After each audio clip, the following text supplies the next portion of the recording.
The conference room smelled like lemon polish and expensive patience. Not the warm kind of patience either. The kind that sits perfectly still because it knows it can buy time.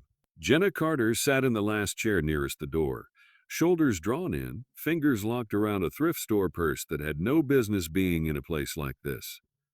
The walls were glass, but the room still felt like a vault. Midtown Manhattan churned outside the windows, yet in here, everything moved slower, like money had its own weather. Across the long table sat the Langfords. Vivian Langford, the widow, wore black so flawless it looked custom-made for grief. Her lipstick didn't smudge. Her eyes didn't swell. Her posture didn't soften. She sat like a statue commissioned to mourn. To Vivian's right was Grant Langford, the son, the heir, the kind of man who shook hands like he was claiming territory. He kept checking his watch in a way that made the whole room feel late. To Vivian's left was Elise Langford, who looked bored in the way only people raised around wealth can be bored, like the world owed them a better scene. None of them looked at Jenna. They had met her before, technically. At the estate, in hallways, at the edge of the family's monthly obligation visits. But those moments didn't count to them. Jenna was staff, furniture that moved. A woman you didn't have to remember. She'd been Charles Whitman Langford's private nurse for the last 21 months of his life. She'd listened to his breathing change at night, measured his meds, held the water cup to his mouth when his hands forgot how to be steady. And when he died, she assumed she would disappear from their orbit the way she'd entered it, quietly, without leaving fingerprints. But 3 days after the funeral, a call came from Charles's attorney. A voice as dry as legal paper said, "Miss Carter, you are required to be present for the reading. It is non-negotiable." Now Jenna sat in the back, wondering if she was only here to sign something, to confirm something, to be dismissed one last time. The door opened. Harold Klein entered with a single leather folder tucked under his arm. He was tall, gray, and sharp-edged, like a man carved from a courthouse step. He didn't waste energy smiling. He took his seat at the head of the table, adjusted his glasses, opened the folder. Grant leaned forward like a predator hearing the first twig snap. Vivian folded her hands. Elise tapped one manicured nail against her phone screen. Face tilted away like boredom itself was a form of power. Jenna tried to breathe without making a sound. Harold cleared his throat. "I will now read the last will and testament of Charles Whitman Langford." Grant's mouth curved slightly. Barely a smile, more like a claim. Harold started with the small bequests, a donation to a children's hospital in Boston, a scholarship fund at Columbia, money to a retired groundskeeper who'd served the family since before Jenna was born. Grant's patience tightened with every charitable sentence. Vivian remained still, but her jaw shifted once, just enough to show irritation. Jenna listened half removed, thinking of Charles in the late nights when the morphine dulled the pain enough for him to speak. He had told her once, voice thin and strange, "People think legacy is a building. It's not. It's a receipt." Jenna hadn't understood then. Harold turned a page. Now we come to the primary estate. The air changed. Even Jenna felt it, like someone had turned down the oxygen. "To my wife, Vivian Langford," Harold read. "I leave the sum of $1 million to be held in trust, from which she may draw an allowance, provided she remains unmarried." Grant blinked once. Elisa's head snapped up. Vivian's face didn't move, but her eyes did. They sharpened, as if the room had insulted her. "$1 million? Elise whispered. "Not softly enough." Grant muttered. "Keep reading." Harold didn't look at them. He just continued. "To my daughter, Elise Langford," he read, "I leave my collection of antique art and maritime artifacts, with the condition they remain intact and are not to be sold." Elise's expression curdled. She didn't collect anything. She curated status, and status required liquidity. "And to my son, Grant Langford," Harold said, "I leave my personal collection of timepieces, along with my sincerest hope that he eventually learns what time is for." Grant's face went hot, then pale. His lips parted slightly like he'd been slapped in public. That's it." Grant's voice was too controlled to be calm. Harold flipped to the next page. "All the rest, residue and remainder of my estate," he read, "including the controlling stake in Langford Maritime Holdings. The property known as Langford House in Hudson Valley and all its contents. The Manhattan penthouse, the vacation property in Carmel by the sea, and the entirety of liquid assets and investment portfolios. Grant's spine straightened. Vivian's fingers tightened against each other. Harold's voice stayed level. I bequeath in their entirety to Miss Jenna Carter. The sentence landed like a car crash without the sound. For one full second, nobody reacted. Even Grant, who had been vibrating with certainty, froze as though the room's gravity had shifted. Then, what did you say? Grant's voice cracked. Harold lifted his eyes, calm as a judge. I bequeath in their entirety to Miss Jenna Carter. Grant stood so hard. His chair scraped the floor like a warning. Vivian rose slower, but the control in her movement made it worse. Her face was still composed, but her eyes looked like someone had poured ice into them. Elise stared at Jenna, then at Harold, then back at Jenna as though trying to understand how a person like Jenna could even exist in the same sentence as controlling stake. Jenna felt the blood drain from her hands. Her purse slipped slightly in her grip. She had to force her fingers to hold on. No, she whispered. That's not right.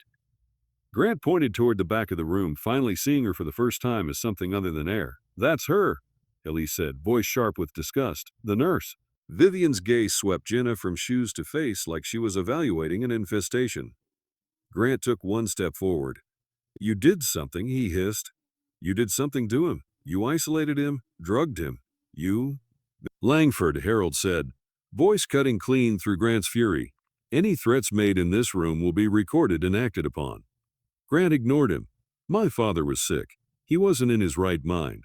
This is undue influence. Vivian finally spoke. Her voice was quiet, controlled and lethal.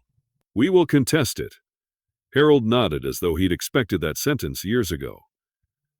I anticipated that reaction, he said, opening a slim briefcase and sliding papers across the table. 3 independent psychiatric evaluations. The final evaluation was completed 48 hours before the will was signed. Grant stared at the documents like they were poison. Harold slid one more item forward, a sealed envelope, thick cream paper, embossed with a simple L. He also recorded a video statement, Harold said, to be played in the event of a contest. Vivian's composure cracked. Not outwardly, but in the way a glass cracks before it shatters. Her hand lifted slightly, then lowered again, a micro-movement of panic. Grant's eyes snapped to Jenna again. This time, there was something else there besides rage. Calculation. If this is real, he said slowly, then you're dead. Jenna's stomach turned cold. Harold stood. This meeting is concluded. Miss Carter will remain for final documentation. Vivian's lips curled. You may have his money, she whispered toward Jenna, but you will never have his name. And you will regret breathing the same air as this family.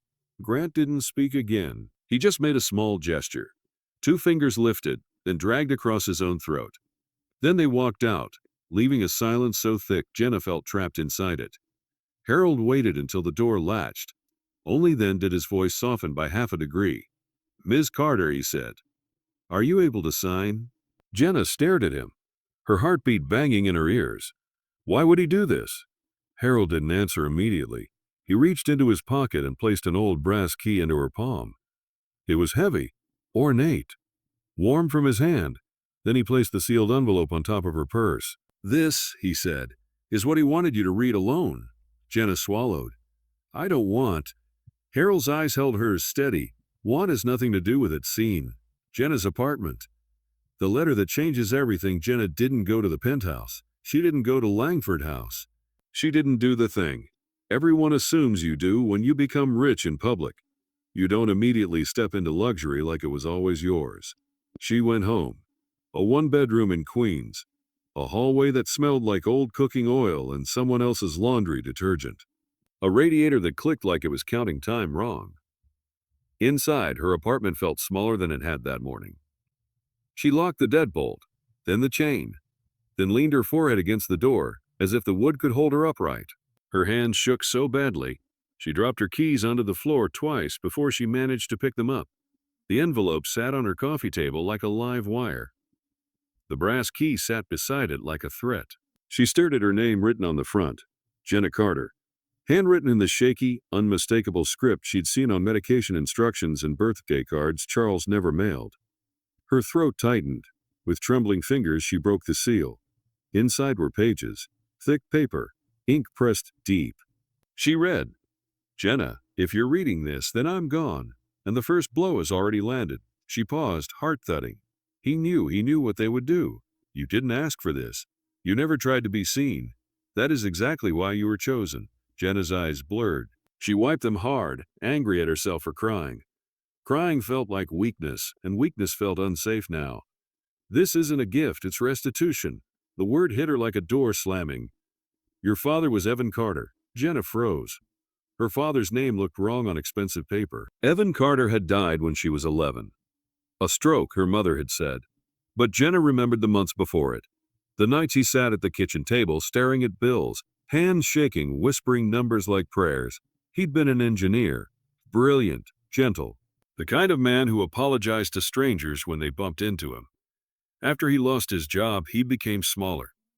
Like someone had turned the volume down on his existence. You were told he failed. You were told he made mistakes. You were told his collapse was his own doing. Jenna's breath caught. That is a lie. Her mouth went dry.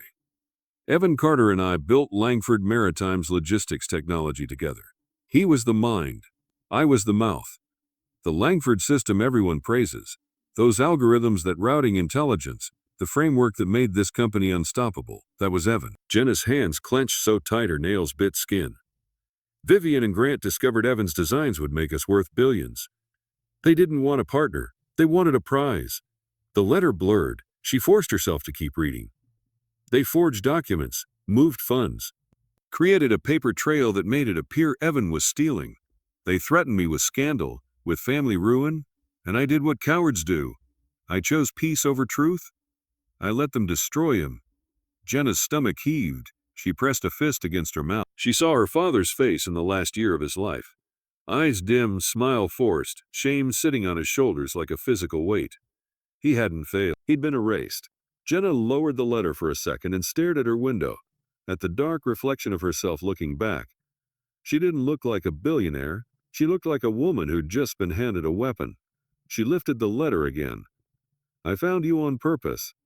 I needed to see if Evan's decency survived in you." Jenna's face burned. She remembered the first day at Langford House. How Vivian looked through her. How Grant spoke about her. Like she wasn't in the room. How Charles, old, shaking, trapped in his own body, had looked at Jenna like he recognized something. "You cared for me when you had every reason to hate the name Langford. That's why you can do what I never could." Her fingers brushed the brass key on the table. The letter continued. "The key opens a room in Langford House that nobody knows exists anymore. Go to the library. Second floor. Look for the section labeled American Shipping History. Find the book titled The Atlantic Ledger, 1920-1950. Pull it. Behind it is a keyhole. Inside that room is the truth. Not my truth. The truth, it is your armor." Jenna read the last lines twice. "They will come for you, not just in court, in the press, in your life. They will turn you into a villain because it's the only way they can live with what they did. Don't be afraid to be hated by monsters. Be brave, Jenna." Charles. Jenna set the letter down slowly. For a long time she didn't move. Then something inside her, something she didn't know she'd inherited, clicked into place. It wasn't confidence, it was clarity. She picked up her phone and called Harold Klein. When he answered, she didn't let her voice shake. "Mr. Klein," she said, "I need access to Langford House tonight." A pause. Then, "I'll arrange security." Jenna looked at the brass key. "Bring witnesses," she said, "because I think the Langfords are about to remember my father's name." Scene. Langford House. The gates don't recognize. Her Langford house sat in the Hudson Valley like it didn't belong to the same country as everyone else. Limestone. Dark windows. Iron gates tall enough to make grown men feel small. It wasn't a home. It was a declaration. When Jenna arrived in a black car, Harold arranged the gates were closed. A security guard stepped out of the booth, Dale Mercer. Jenna remembered him. He always smirked when Vivian snapped orders. Like cruelty was part of the uniform. He approached Jenna's car and didn't even bother hiding his grin. "Can't let you in, ma'am," he said. "Mrs. Langford's orders." Harold stepped out of the car behind hers. "Mr. Mercer," Harold said, calm as gravity, "this is Miss Jenna Carter. She is the legal owner of this property as of today." The documentation was sent to your firm. Mercer's grin wavered. That can't be right. Harold leaned in slightly. If you obstruct her access, you will be removed from post and charged with trespassing. Are we clear? Mercer swallowed, then swiped a key card. The gates groaned open. Jenna's pulse stayed steady, but only because rage was holding the rhythm. Inside, the staff stood lined up in the foyer like an audience waiting to boo. The housekeeper, Marla Vance, stood at the front with her chin raised. She'd always acted like Jenna's presence contaminated the marble floors. Marla's smile was thin.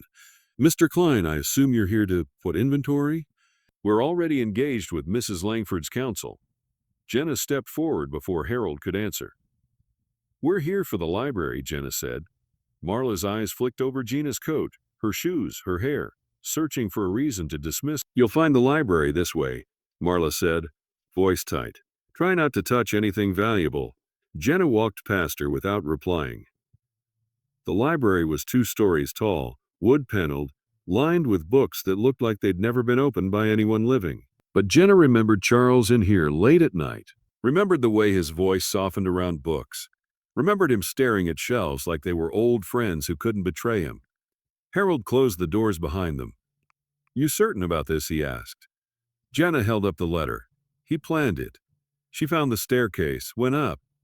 2nd floor, shipping history section. Her fingertips dragged along spines until she found it. The Atlantic Ledger, 1920-1950. She pulled.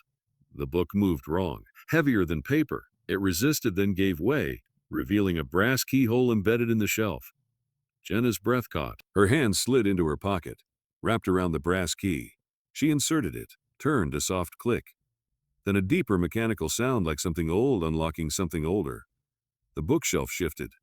A seam appeared, and a narrow door, hidden perfectly in the woodwork, swung inward. Harold exhaled, stunned. In 30 years, I never knew. Jenna stared into the darkness beyond. A staircase descended, lit by a thin strip of cold white light. Charles hadn't just left her money. He'd left her a trapdoor into the truth. Jenna stepped through. The air changed immediately. Cooler, controlled, modern, concrete walls, metal cabinets. A desk with a single black binder placed dead center like an offering. On the binder, stamped in clean white letters, the Evan Carter file. Jenna's knees weakened, but she held herself upright. She opened it. The first page was a partnership agreement. Charles Langford and Evan Carter. The next pages were copies of forged documents, bank transfers, emails, a timeline, and then photos, screenshots, notes, proof stacked like bricks. It wasn't just evidence of what happened to her father. It was evidence of everything the Langfords had done since. Harold's voice dropped to a whisper. This is criminal. Jenna turned a page and saw names she recognized from headlines. Board members, senators, judges, not all of them guilty, but all of them connected. A network, a machine. And her father's name at the root, buried like a seed they thought would never grow back. Jenna closed the binder carefully. Not because she was gentle, because she was precise. Harold watched her face. What are you going to do? Jenna held the binder against her chest like armor. I'm going to walk upstairs, she said, and I'm going to introduce myself properly. Scene, the drawing room. The family plans. The war voices drifted down the hallway as Jenna and Harold approached the drawing room. Grant's voice, sharp, furious.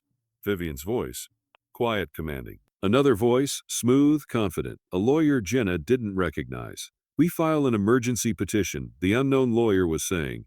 Undue influence, incapacity, mismanagement. We drown her in litigation until she gives up. Grant snapped, and if she doesn't, the lawyer chuckled once. Then we make her life unlivable. Harold's jaw tightened. Jenna didn't pause. She pushed open the door. The room fell silent as if someone had yanked the sound out by the roots. Vivian stood near the fireplace with 2 attorneys beside her. Grant sat forward on a sofa, elbows on knees, eyes already burning holes through Jenna. Elise hovered near a side table, phone in hand, ready to turn chaos into content. Vivian's gaze locked onto the black binder in Jenna's arms. Something flickered behind her eyes. Not fear yet, recognition. Grant stood. Get out. Jenna walked to the center of the room and set the binder down on the antique table with a controlled, solid thud. The sound echoed. Every head turned toward it. Jenna looked Grant in the eye, then Vivian, and with a calm that didn't match the storm in her chest, she said, Before you file anything, you should read page 1.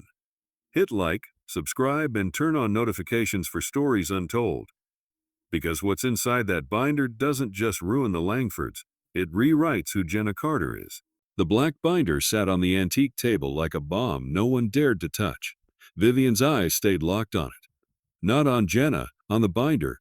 Grant moved first, 3 quick steps toward the table, hand outstretched like he was about to snatch it away. Harold's voice cut through the room. "Touch it, Mr. Langford, and you'll be on video obstructing evidence." Grant froze mid-reach, hand hovering in the air. One of the lawyers, a silver-haired man in an expensive suit, cleared his throat. "Mrs. Langford, I don't think we should engage with." "Open it," Vivian said. Her voice was soft. Too soft. The lawyer hesitated. "I really don't think—" "Open it." The lawyer stepped forward, adjusted his glasses, and flipped the binder open. His face changed instantly, color drained. Confidence cracked. He turned one page, then another, then stopped entirely, as if the air had been sucked out of his lungs. "What is it?" Grant snapped. The lawyer didn't answer. He just looked at Vivian with an expression that said, "You didn't tell me." Jenna stayed exactly where she was, hands loose at her sides, voice steady. "Page 1, she said, is the original partnership agreement. Charles Langford and Evan Carter, equal founders of what became Langford Maritime." Grant scoffed. "I don't know who." "My father," Jenna said, her voice sharper now. "Evan Carter, the man who designed the entire logistics system your company is built on." Vivian's jaw tightened, but she didn't speak. Jenna continued. "Page 12 is the forged memo that made it look like my father embezzled funds. Page 18 is the wire transfer from an offshore account controlled by Grant Langford. He used to frame my father and force him out." Grant's face went red. "That's insane." "That's page 24, Jenna said, louder now, "is a sworn affidavit from your mother's former assistant, detailing how Vivian Langford orchestrated the entire conspiracy.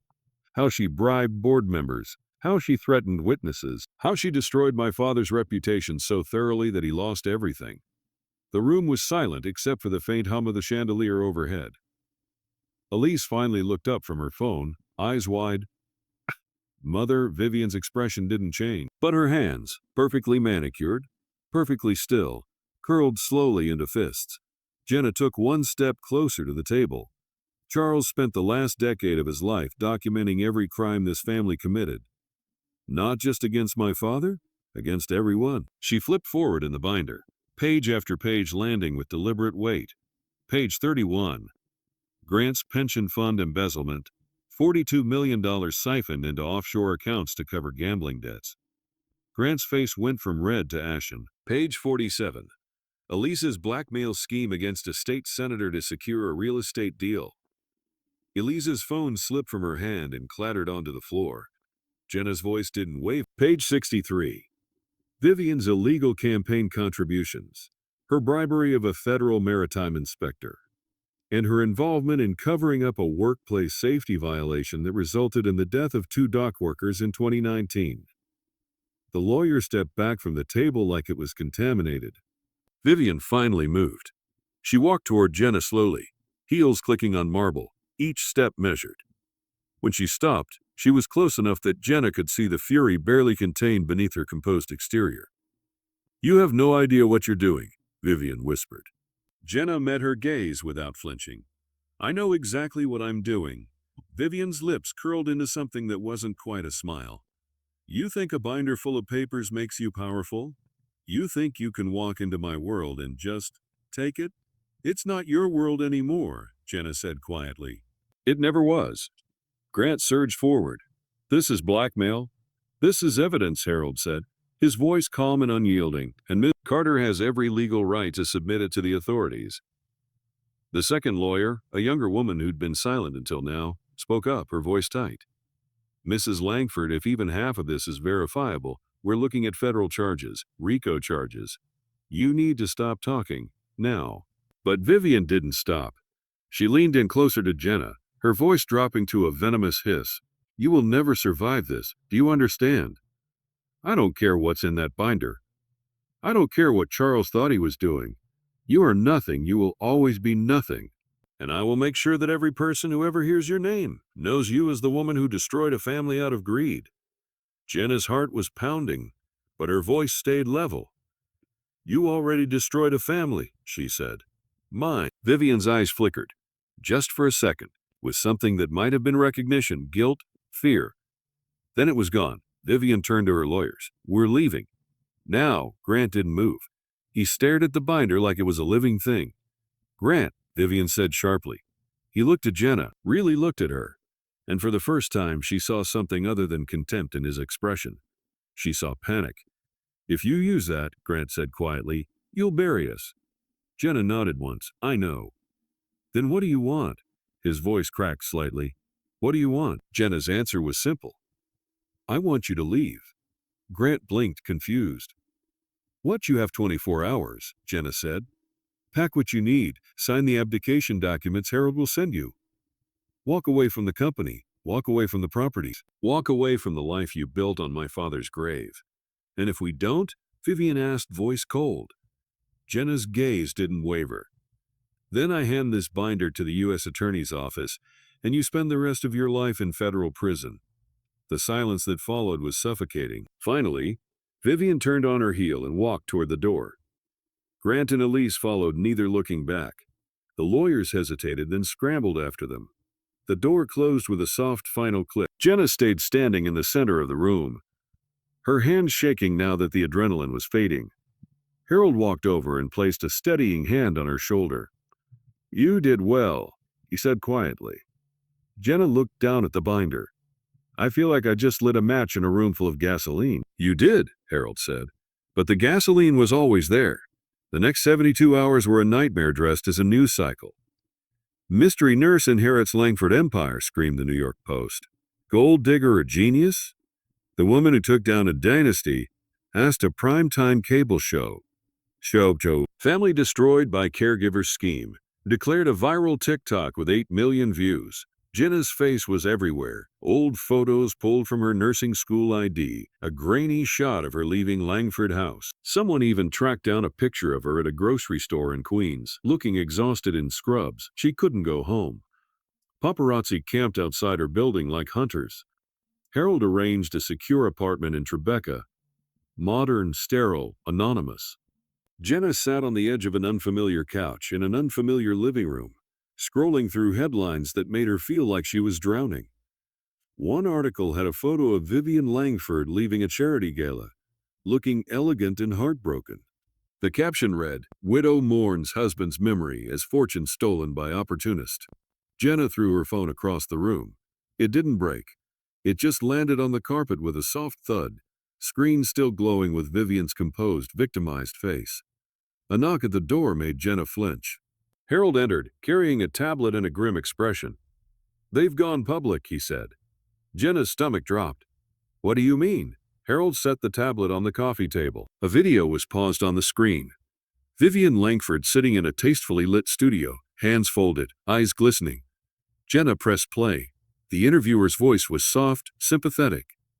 "Mrs. Langford, thank you for speaking with us during such a difficult time." Vivian nodded, dabbing at her eyes with a tissue. "I felt I had to. For Charles, for the truth. You've said that your late husband's will was influenced by someone close to him. Can you elaborate?" Vivian's voice trembled perfectly. "My husband was a brilliant man, but in his final months he was vulnerable, confused. And there was someone who took advantage of that." Jenna's hands clenched. "You're referring to Jenna Carter, his nurse?" Vivian hesitated as if the name pained her. "I don't want to make accusations.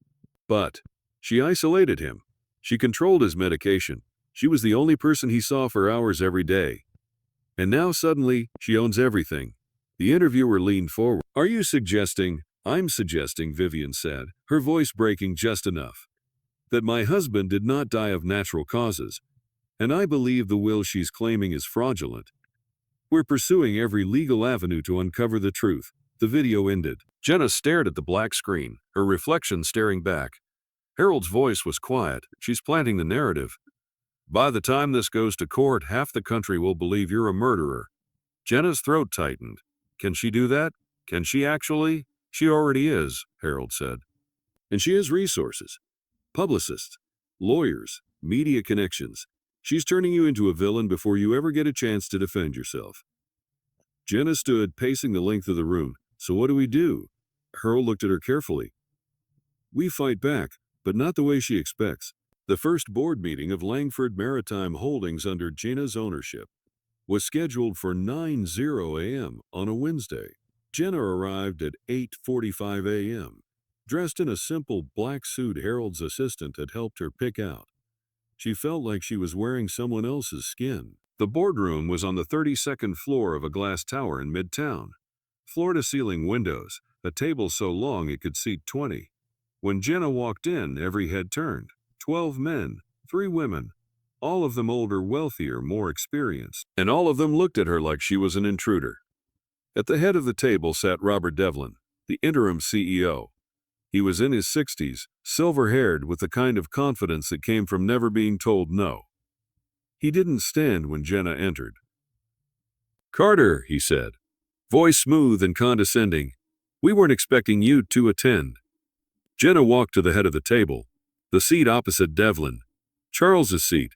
She set down her briefcase. "I'm the majority shareholder. Where else would I be?" A ripple of murmurs ran through the room. Devlin's smile was thin. "Of course. We're happy to have you observe. We'll try to keep the technical jargon to a minimum so you can follow along." Jenna sat down slowly, meeting his gaze. "I'm not here to observe, Mr. Devlin. I'm here to lead." The murmurs stopped. Devlin's smile faded. "With all due respect, Miss Carter, you have no experience in maritime logistics, no background in corporate governance." "No, I have 51%, Jenna said. "And I have this." She opened her briefcase and pulled out a folder. Not the black binder, this was different. Thinner, more targeted. She slid it across the table to Devlin. "Page 3, she said. "Your signature approving a fraudulent expense report filed by Grant Langford. $2 million in consulting fees paid to a shell company that doesn't exist." Devlin's face went rigid. Jenna continued. "Page 7. Your authorization of a pension fund transfer that violated fiduciary duty laws." She looked around the table, her voice calm but cutting. "Charles Langford kept records of everything. Every shady deal, every corner cut, every law bent." She pulled out more folders and slid them down the table, one to each board member. "You all have a choice," Jenna said. "You can work with me to clean up this company and restore the integrity my father built it on. Or you can walk out that door, and I'll make sure the SEC gets very interested in your tenure here." No one moved. Devlin's jaw worked silently, his hands flat on the table. Finally, one of the women, a CFO named Angela Reyes, spoke up. "What do you want us to do?" she asked. Jenna looked at her. "I want transparent financials. I want the pension fund restored. I want an independent audit of every department. And I want anyone who can't operate with integrity to resign." She turned back to Devlin. "Starting with you." Devlin's face flushed red. "You can't." "I can," Jenna said. "And I am." For a long moment, Devlin just stared at her, rage and disbelief warring on his face. Then he stood, buttoned his jacket, and walked out without another word. The room stayed silent. Jenna's heart was hammering, but she didn't let it show. "Anyone else?" she asked. No one moved. Angela Reyes leaned forward slightly. "Miss Carter, if you're serious about the audit, we'll need legal protection. There are people who won't want this exposed." Jenna nodded. "I'm serious, and I'm ready." Angela's expression shifted, not to warmth, but to respect. "Then let's get to work." That night, Jenna returned to the Tribeca apartment, exhausted but strangely steady. For the first time since the will reading, she felt like she'd done something right. She kicked off her shoes, poured herself a glass of water, and sat by the window, looking out at the city lights. Her phone buzzed. Unknown number. She almost didn't answer, but something made her swipe to accept. "Hello." Silence, then breathing. "Slow, deliberate, Miss Carter." The voice was distorted, digitally altered, flat and cold. Jenna's blood turned to ice. "Who is this? You made a mistake today." "Who is this? You made a mistake today." Her hand tightened around the phone. "If you're trying to scare me, I'm trying to warn you," the voice said. "You think the Langfords are your only problem. You're wrong." Jenna stood, heart racing. "What are you talking about?" "You're opening doors that were meant to stay closed. People more dangerous than Vivian Langford are watching you now." "Who?" Jenna demanded. "Who's watching?" A pause, then, "Check your father's file again. Page 96. The name you're looking for is Castellano. The line went down. Jenna stood frozen in the dark apartment, phone still pressed to her ear, pulse hammering in her throat. She grabbed her laptop, opened the encrypted file Harold had sent her, and scrolled to page 96. Her eyes scanned the text, then stopped. Victor Castellano. Silent partner. Offshore accounts, criminal ties. Beneath it, a note in Charles's handwriting. The Langfords didn't just steal from Ev. Jenna's stomach dropped. She looked at the window, at the city stretching endlessly beyond the glass. Somewhere out there, someone was watching, and they wanted her to know it. Jenna just opened a door she can't close. If you're ready to see what's on the other side, smash that like button, subscribe to Stories Untold, and hit the bell. Because next, what comes is where everything explodes. Jenna didn't sleep. She sat at the dining table of the Tribeca apartment with the file open on her laptop, rereading the same paragraph until the words started to feel like they were moving. Victor Castellano, silent partner, offshore channels, criminal ties. The name didn't belong in a corporate story. It belonged in a different kind of story, one with missing people, burned cars, and accidents that weren't accidents. Her phone buzzed again. Unknown number. Jenna stared at it, pulse tight, then answered, "Hello." This time the voice wasn't distorted. Sezen. It was Grant Langford. "I need to see you," he said, breathy rushed. "Tonight." Jenna's grip tightened. "Why would I ever?" "Because my mother's about to bury you," Grant snapped, then lowered his voice immediately like he remembered how dangerous it was to speak loud. Not socially. Not legally. Literally. Jenna stood up slowly, eyes scanning the windows. "Where are you?" "A place you'll feel safe," he said. "Public, cameras, people. But listen, if you bring Harold, I won't show." Jenna paused. "Then you're not serious." "I'm terrified," Grant said. "That's serious enough." 20 minutes later, Jenna walked into the winter garden at Brookfield Place, where late-night cleaning crews moved like ghosts, and the remaining tourists drifted under the tall glass ceiling. Grant sat at a table near the center, hoodie pulled up like he thought fabric could hide lineage. He looked wrong without power, smaller, hollow. Jenna stopped 2 steps away. "Talk," Grant swallowed.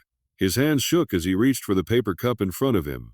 "My mother met with Castellano 2 nights ago." Jenna's throat tightened. "How do you know?"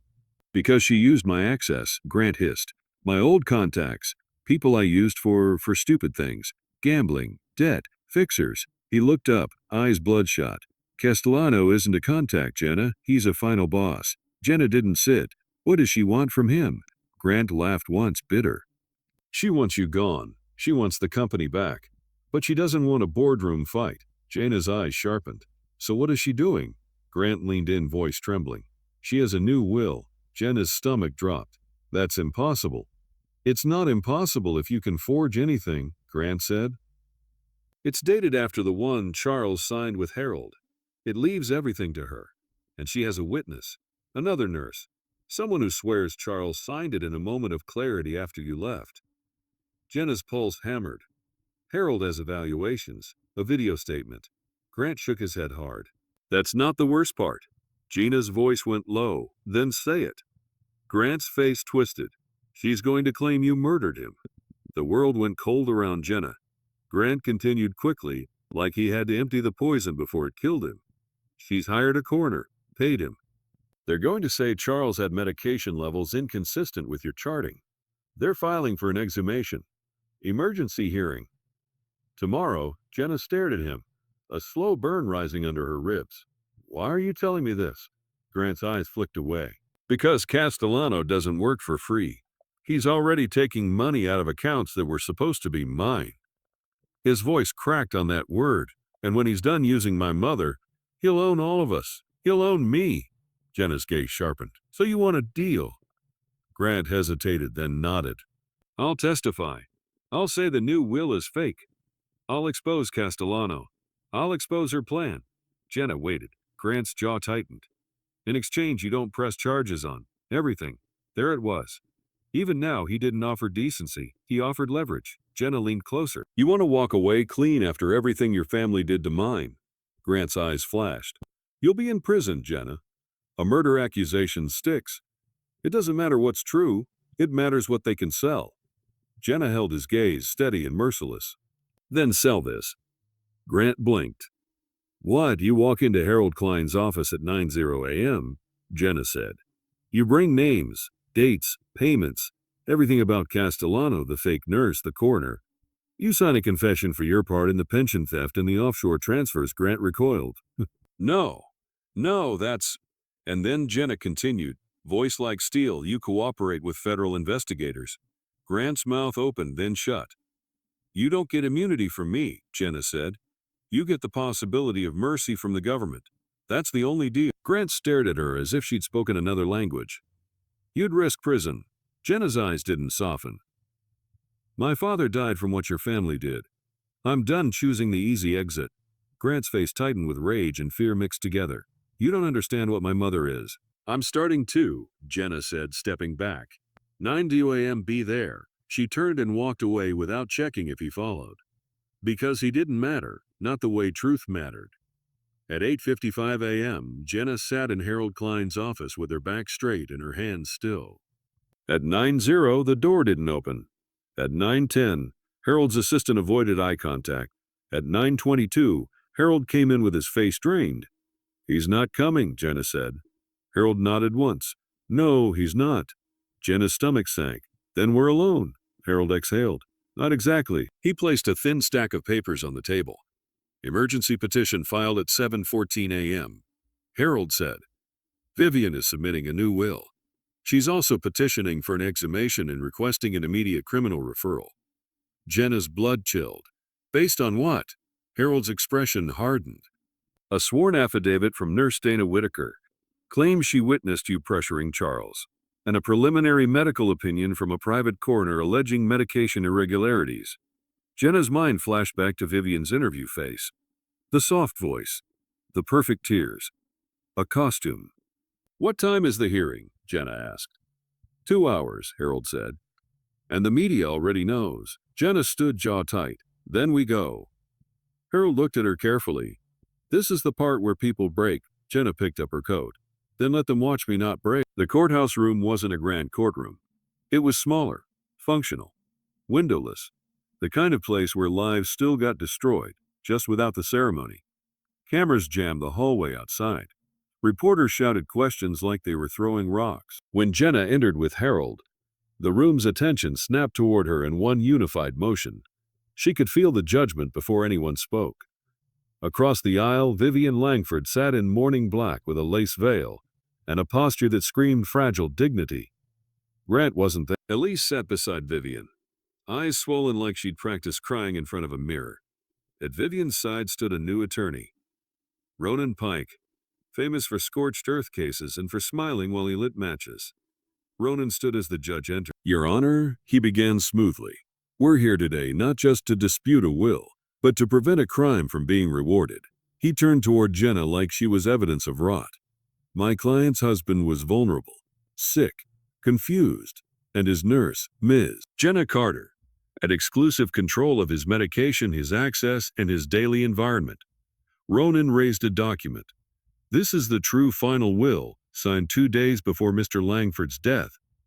A will that returns his estate to his family, where it belongs. He lifted another paper. This is the sworn statement of Nurse Dana Whitaker, who witnessed Ms. Carter threatening Mr. Langford, pressuring him and isolating him. Gasps rippled in the gallery. Then Ronan lifted a third document. And most chilling, Your Honor, an independent medical opinion suggesting medication levels that were not merely excessive, but lethal. The room erupted in whispers that sounded like a swarm.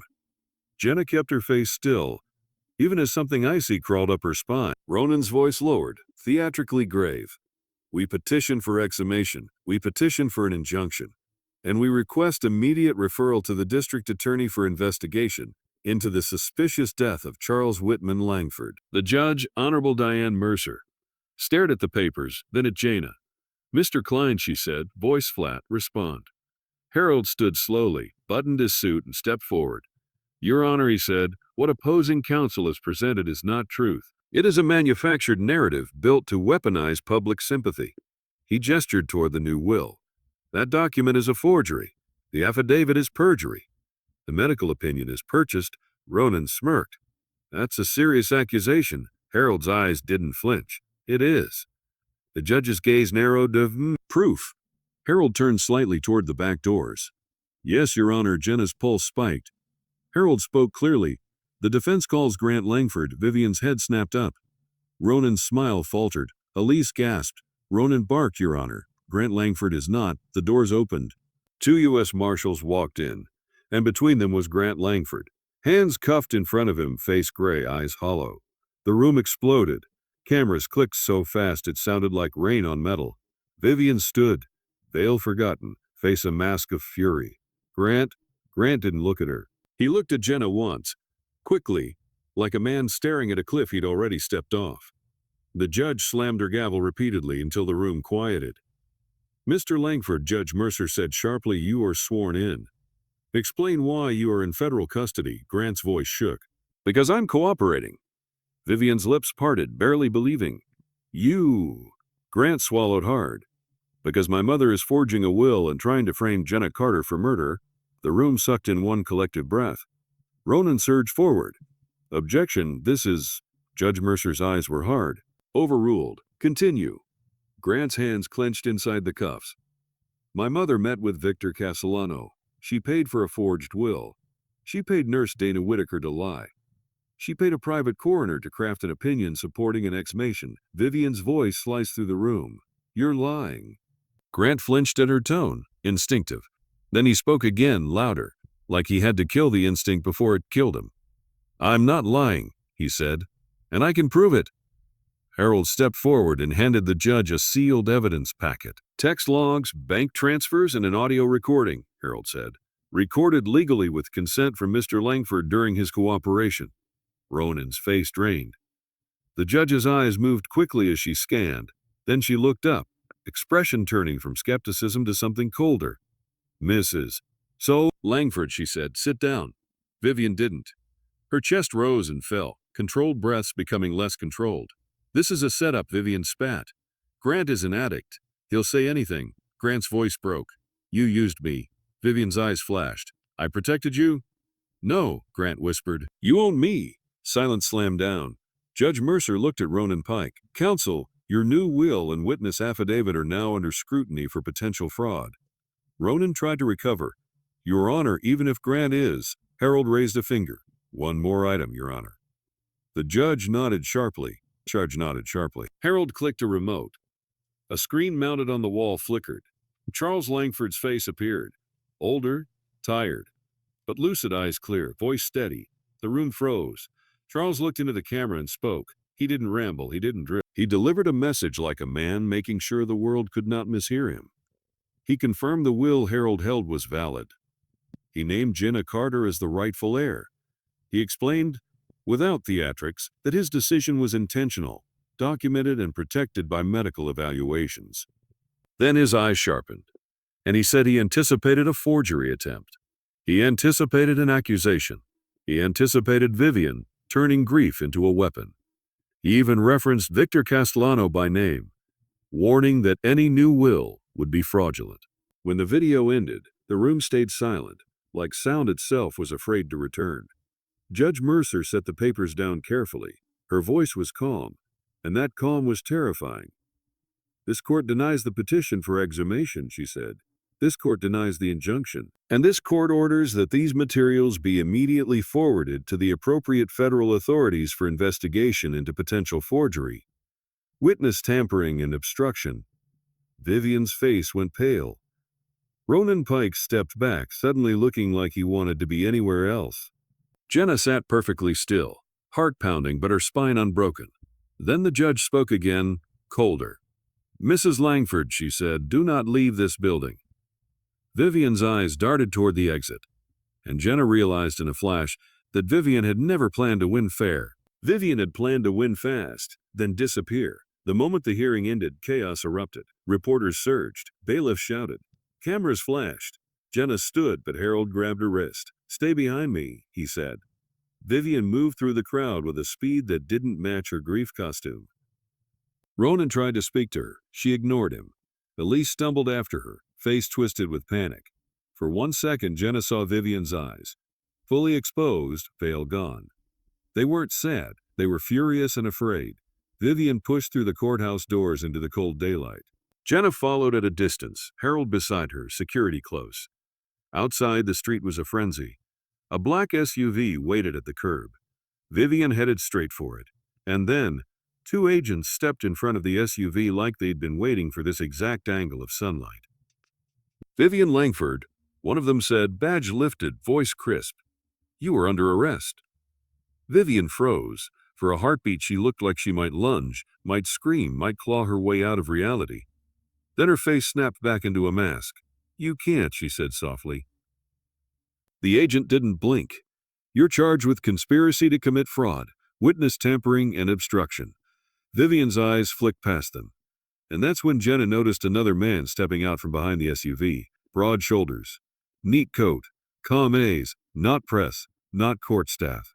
A man who didn't look surprised by any of this, Victor Castellano. He looked at Jenna like she was a problem he'd been hired to erase. Then his gaze slid to the agents and he paused, just a fraction too long. He hadn't expected them. He took one step back. An agent's voice snapped. Victor Castellano, don't move. Castellano's eyes flicked once, calculating routes. Then more agents appeared, fast and coordinated, and surrounded him. For the first time, the man looked angry. Not scared, angry. Because someone else had written the ending. Handcuffs clicked. Vivian's head turned slowly toward Jenna. Her voice was quiet enough that only Jenna could hear. This isn't over. Jenna stepped closer, not to taunt, just to be heard. It is, Jenna said. Because my father is finally being spoken out loud, Vivian's eyes narrowed. You think this makes you one of us? Jenna shook her head once. No, I think it makes me free. Vivian was shoved gently toward a vehicle, still composed, still poisonous. Elise stood on the sidewalk sobbing, finally understanding that money didn't protect you when the truth had handcuffs. Grant watched from the courthouse steps, face destroyed by his own choices. Jenna didn't look away. Not anymore. The company didn't magically become clean because Vivian was gone. Langford Maritime was a ship with rot in the hull. Jenna sat through audits that made her stomach turn. She read reports about pension money stolen from dock workers who couldn't afford to retire. She read emails where executives joked about acceptable losses. Like humans were numbers. She fired people who'd smiled at her while lying. She kept Angela Reyes as CFO and gave her full authority to rebuild financial integrity. Harold helped establish a compliance unit that answered to Jenna directly. And every day, Jenna felt the weight of what Charles had handed her. A fortune, a battlefield. A chance to do what her father never got to do. Build without being erased. One evening, Jenna returned to Langford House alone. Not to live there. To reclaim something. She walked into the library, climbed to the hidden door, and descended to the concrete room. She stood in front of the black binder. Then she opened to the first page again. Evan Carter's signature. She traced it with one fingertip, careful and slow. I'm here, she whispered. They can't pretend you didn't exist anymore. She closed the binder and carried it upstairs. Not as a weapon now. As a record. As a name restored. 3 months later, in a bright auditorium in Queens, Jenna stood at a podium with a simple banner behind her. The Evan Carter Innovation Scholarship rows of students sat in folding chairs, nervous and hopeful, dressed in thrifted suits and borrowed confidence. Jenna looked out at them and felt something she hadn't felt since this began. Not rage, purpose. My father was an engineer, she said. He built systems that moved the world, and he was never credited. She paused, voice steady. This scholarship is for the students who build quietly, who do the work, who get overlooked. She let her gaze sweep the room. And if anyone ever tries to erase you, she continued, remember this. Truth is slow, but it is heavy. And when it finally drops, it changes everything. Harold stood in the back, arms folded, watching like a guardian. Angela Reyes sat in the front row, nodding once. Jenna stepped away from the podium to applause that didn't feel like fame. It felt like a door opening, a life starting. If you want more stories where the underestimated rise and the powerful get exposed, subscribe to Stories Untold, hit like, and comment where are you watching from.